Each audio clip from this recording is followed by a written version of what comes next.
Hello everyone. मैं अजय पांडे, विज्ञान शिक्षक हूँ। आज जो वैश्विक महामारी बन चुका है कोरोना वायरस, उस पे हम एक नज़र डालते हैं कि ये कोरोना वायरस है क्या। लेकिन कोरोना वायरस को जानने से पहले थोड़ा सा हम प्रकाश डालते हैं वायरस पे कि वायरस क्या है, उसकी प्रकृति क्या होती है। वायरस वायरस यानी जिसको हिंदी में हम कहेंगे विषाणु, जिसका अर्थ होता है विष। विषाणु का अर्थ, शाब्दिक अर्थ होता है विष। जिस प्रकार विष बॉडी के लिए हानिकारक है या किसी जीव के लिए हानिकारक है, वैसे ही यह विषाणु भी खतरनाक है, हानिकारक है। सर्वप्रथम 1796 में एडवर्ड जेनर ने विषाणु की खोज किया था। ये अकोशिकीय अति सूक्ष्म जीव है जिसको हम नेकेड आई से नहीं देख सकते। यह केवल जीवित कोशिका में ही वंश वृद्धि करता है, केवल जीवित कोशिका में ही अपनी वंश की वृद्धि कर सकता है या करता है। अब हम देखते हैं ये किसका बना होता है। जो वायरस है, वायरस नाभिकीय अम्ल यानी न्यूक्लिक एसिड और प्रोटीन से मिलकर बने होते हैं। शरीर के बाहर ये मृत समान होते हैं, लेकिन जैसे ही ये किसी सजीव में इंटर कर जाता है तो ये जीवित हो जाता है।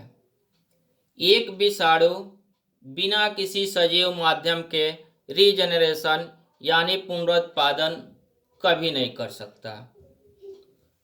ये बातें हो गई उसकी बनावट, किससे बना होता है। एक विषाणु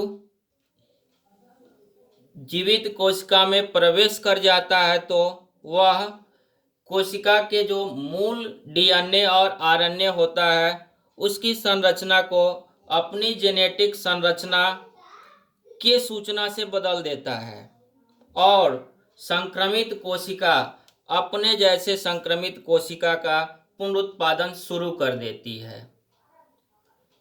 यानी इफेक्टेड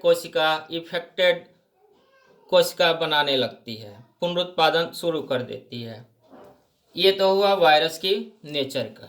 अब हम बात करते हैं कोरोना वायरस कि कोरोना वायरस है क्या। कोरोना वायरस कोविड-19 ये नया वायरस है, चाइना से ही इसकी उत्पत्ति हुई है।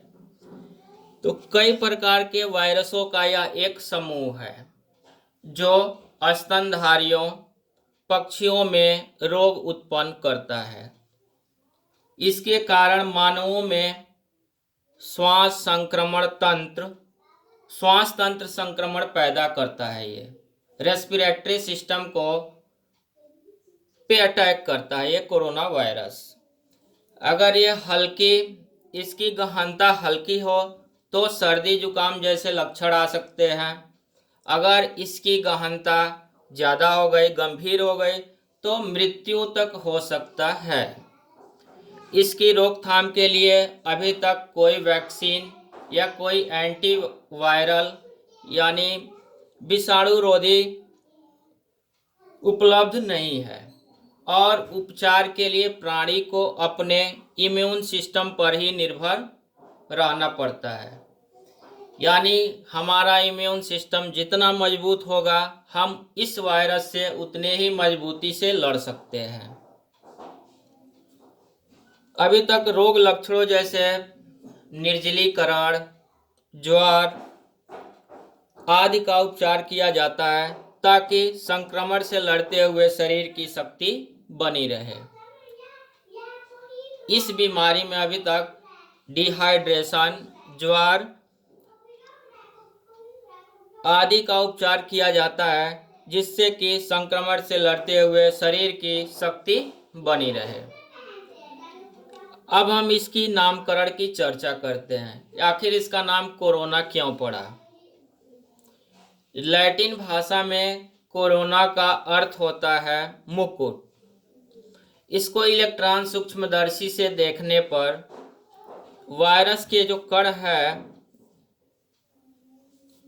वो बालनुमा और उसके बाहर कांटे जैसी संरचना उभरी हुई दिख रही है। अभी हम लोग टीवी या और मीडिया में देख रहे हैं, इसकी जो संरचना है, चित्र है, देख रहे हैं हम लोग, वैसे ही उसके बाहर कांटे जैसी संरचना उभरी हुई होती है, जिस कारण या जिस पर इनका नाम कोरोना रखा गया है। सूर्य ग्रहण के समय चंद्रमा सूर्य को ढक लेता है, तो चंद्रमा के चारों ओर किरण निकलती हुई प्रतीत होती है हमें, उसको भी हम कोरोना कहते हैं। अब हम बात करते हैं, ये तो हो गया नामकरण, इसके लक्षण कैसे दिखते हैं या लक्षण क्या हो सकते हैं। तो लक्षण दिखने से पहले व्यक्ति 1 से 14 दिनों तक वायरस की वजह से बीमार रह सकता है। बुखार, थकान, खांसी कोरोना वायरस बीमारी यानी कोविड-19 जो है उसके आम लक्षण है, लेकिन ज़्यादातर लोग इस बीमारी से बिना किसी खास इलाज के ही ठीक हो सकते हैं। तो इसके लिए हमें क्या करना है, अभी बहुत सारे संक्रमित लोग हो रहे हैं, हमें वैसे पदार्थ सेवन करना चाहिए जिससे हमारी इम्यूनिटी मजबूत हो सके। बहुत ही कम मामलों में बीमारी गंभीर और जानलेवा हो सकता है। पीड़ित लोगों के ये अनुभव हो सकते हैं खांसी, बुखार, थकान, सांस लेने में तकलीफ, लेकिन यह अति गंभीर मामलों में सांस लेने में तकलीफ महसूस होती है। ये हो गया लक्षण। अब हम बात करते हैं इसकी रोकथाम की कि आखिर में हम इसको कैसे रोक सकते हैं। तो इस वायरस से हम खुद बचने के साथ ही इसे फैलने से रोकने में मदद कर सकते हैं। ये मैन टू मैन फैलने वाली बीमारी है, तो हम भी हेल्प कर सकते हैं। सबसे पहला काम इसमें है कि हम निरंतर साबुन, पानी से या हैंड सैनिटाइजर से 20 सेकेंड तक प्रॉपर रूप से हाथ अपना क्लीन करें।